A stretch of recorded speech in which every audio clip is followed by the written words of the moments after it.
There's three major things keeping you stuck that nobody talks about, or at least not in the brutally honest way that I'm going to. Things that are often praised, especially as like a productivity culture that's obsessed with us accomplishing things and being perfect and doing more. But these three things, and I'll tell you exactly what each of them are and then how to stop doing them, they keep you stuck in patterns and in situations that don't serve you.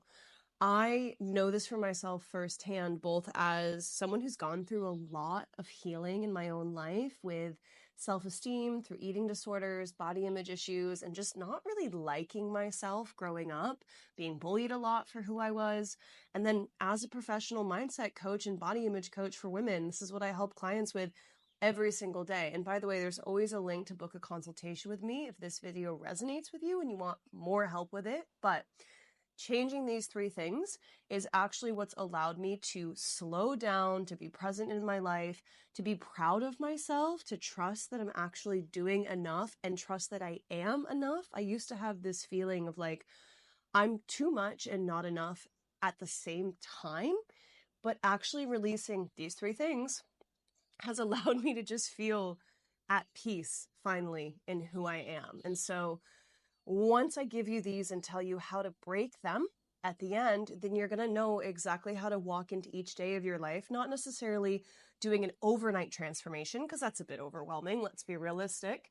We want to keep who you are, but break some patterns that are holding you back. So, first thing that keeps us stuck, and I know you might roll your eyes and be like, yeah, I've heard this one before, but there's parts of this that no one talks about, and that's people pleasing. And the reason that we think people pleasing should be effective, should be helpful, is that it makes people like us, right? And being likable is advantageous. We people please, hoping that we'll have people's approval. But really, what happens when you people please is not you doing good things for other people, you being helpful, you being reliable, you being someone who's always there. I think that's what we tell ourselves a lot of times, right? With people pleasing is like, oh, I'm being a good friend. I'm being a good partner. I'm being a good employee by working overtime, by not speaking my needs, by letting someone walk all over me because they're having a bad day, right? But actually, what broke me out of people pleasing was realizing that it's manipulative. And it's not manipulative in a way that's on purpose or makes you a bad person. It's a survival mechanism for a lot of people, myself included. But it is manipulative in the sense that it gives people a false version of you. And so the reason that people pleasing is actually keeping you stuck is because it's leading you down the wrong path, because it's creating a version of you, both to yourself and to other people, that essentially isn't honest. Like, you're not this perfectly agreeable person who never has needs or never needs help or never cries. You're not someone who naturally wants to put everybody first all of the time. And that's not selfish, that's human, right? But people pleasing becomes manipulative both to other people by creating this false idea of who we are, what we want, what we like, what we need, and to ourselves because it's created this identity that might not actually be who you are. When I was a hardcore people pleaser, I believed that I was someone who always had the perfect advice, was always there to help someone else, and like never needed the help myself. And that kept me stuck for so long because you know what I was terrible at? Was getting help, was owning my own emotions. They just stayed pent up inside me as stress and anxiety, and I pushed them down, I pushed them deeper because other people had more problems and they needed help first. So people pleasing creates this version of you that's not actually aligned. And when you're not aligned, you can't follow relationships and friendships that are meant for you, that actually feel true and good. That's why we feel stuck. I've got everything I'm supposed to want and I still don't feel happy. This is a big part of the reason. The same applies to careers or to environments, like where you're living or how you're living, habits and lifestyle. When you people please, and maybe that's not just doing favors for people, maybe that's being who you think you should be in society. You follow this narrative of who you think you should be, and it takes you away from who you're actually meant to be. So people pleasing is keeping you stuck. The second one that goes hand in hand with people pleasing, right, is perfectionism. Again, we've heard this word before, but we need to understand the very nuanced and specific ways that it keeps you stuck. We think like, oh, I'm such a perfectionist. I always need my room to be tidy. But perfectionism is actually something that most often manifests in how other people perceive you. I had a client I was talking to this past week, and she said to me, she was like, I hate being perceived. Like, one of my biggest fears is going out in public and being perceived. She works online, she lives with her partner, she lives in a small town, so she doesn't actually get out of the house that much these days. And so she's become such a perfectionist about who she is and how she is when she goes out of the house that it stopped her entirely from doing so. And so a big part of our work is breaking her out of that. But perfectionism tries to tell us, like, if you are this way, if you do everything right, then everything will be perfect. Everything will go according to plan and you'll be safe. But when we're constantly trying to do it perfect, we never actually do it fully, because there's always a level of us that's afraid to go all in to do it fully. There's always a level of us that's afraid of success or of failure, and therefore it limits you. And so you stay stuck. Perfectionism makes us think that if we go for it, if we go all in, if we risk failure, that something terrible will happen. But when you're stuck in perfectionism, you're also stuck in prep mode, in planning mode, in let me just tweak this one last thing. I'll do it when I have time. I'll do it when I can show up perfectly. Do it messy. Do it messy.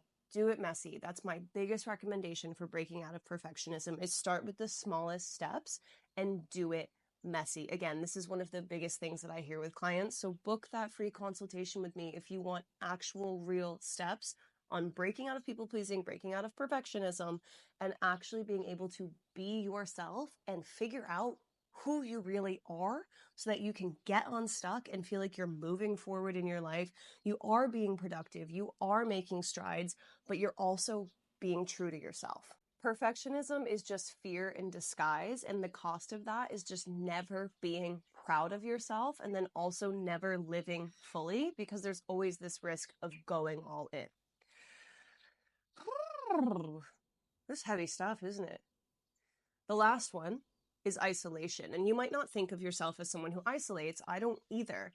But really, how I would phrase this is the whole I'll figure it out on my own mentality. Like, we tend to martyr ourselves and we're like, I have to learn it through pain and suffering. I have to do it all on my own, or it's not valid, right? Like, I can have the win, but if someone helped me, if somebody gave me a tip to get there, or even what feels like to us a little cheat, then we feel like it doesn't count, right? And I noticed this in myself years ago. I said it to a friend today. I was like, I feel like if I'm not overworking myself, if I'm not pushing myself to my absolute max, if I'm not overextending myself, I must not be doing enough. And I was talking about this in relation to putting on these amazing women's events that I'll be running in the US when I'm home this summer. So if you want to come, I'll put information about that in the description as well of the video.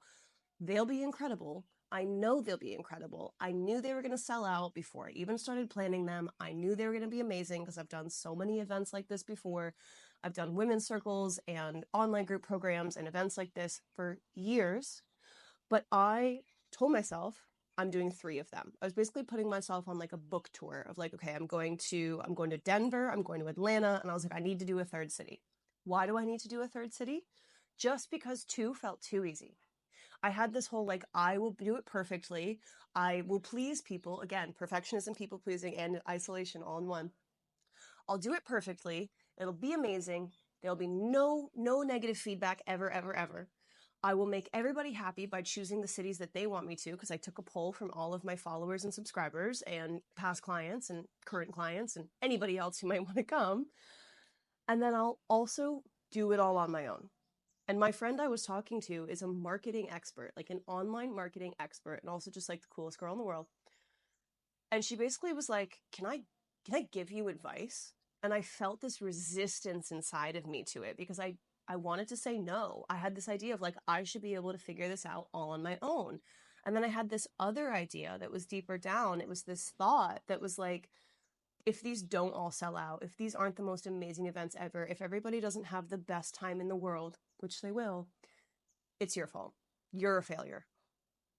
And then I realized that that's the limiting belief that benefits if I isolate, if I martyr myself, if I say I can figure this out on my own. This low key limiting belief that I already have of like, you're not good enough, and here's the evidence, that's the only one that wins with this habit. And so I tell myself that it's me teaching myself, that I'm learning, that I'm challenging myself, that I'm proving that I'm smart, I'm proving that I'm capable, when in reality, it's keeping me stuck. Because do you know the fastest way to grow and learn is to learn from other people? It's not being self-taught. That's why we go to school. That's why we take courses. That's why we watch YouTube videos. It's not saying, I'm going to figure this all out on my own. And if I'm really, really honest with you, the number one reason that clients work with me, that have been working with me for over 4 years, I've helped hundreds of people. The reason they come to my women's circles, which I have in an hour, I've got to go to that soon. I'm so excited. I love it there. The reason they do my online group programs, the reason that they do the events I'm hosting in the US is to not be alone. But what we talk about on that intro call is how hard it is not to do the work, not to pay the money for the work, but to let themselves receive help. Because it's a lot easier to stay in the familiar, stay in your comfort zone, even though you know it's holding you back. So, getting unstuck is directly asking you to get out of your comfort zone. However, you need to recognize that staying in your comfort zone does not necessarily mean that you'll stay happy or even stay safe. That's what our brain tells us because it wants to program for survival. But if you actually want to grow, if you actually want to be a happier version of yourself and therefore safer in a lot of ways, you've got to be willing to challenge yourself by breaking these habits. But always tell you that you need to be perfect, that you need to make everyone else see how amazing and perfect you are, and to do it all on your own. Hot girls ask for help. Hot girls do it messy. Hot girls love being silly. And when I say hot, it's an energy. You know what I mean? Hot girls know that not everybody's going to like them. They're not going to be everybody's cup of tea, and that's perfectly fine. So, if you haven't done it already, why haven't you booked that free consultation with me? Also, if you want to come to these events this summer, they're going to be incredible. I'm doing Atlanta, June 28th, 2025. July 12th is Denver, 2025. July 12th, 2025. One day event. It's a 3.5 hour workshop with me. It's $100. Tickets are on sale. They will sell out quick. So if you're not watching this in real time, just check the link in the description, see if they're still around. If you're watching this somewhere in the future, or your future me watching this in the future, go on my Instagram, see the pictures from it, see how amazing it went. And I'm sure I'll be hosting more retreats, online group programs and workshops, and real events all around the world. So thanks for listening. I'm so proud of you for watching this far. You know what you need to do is small steps every day to break out of these. You got this. I love you. I'll see you next time.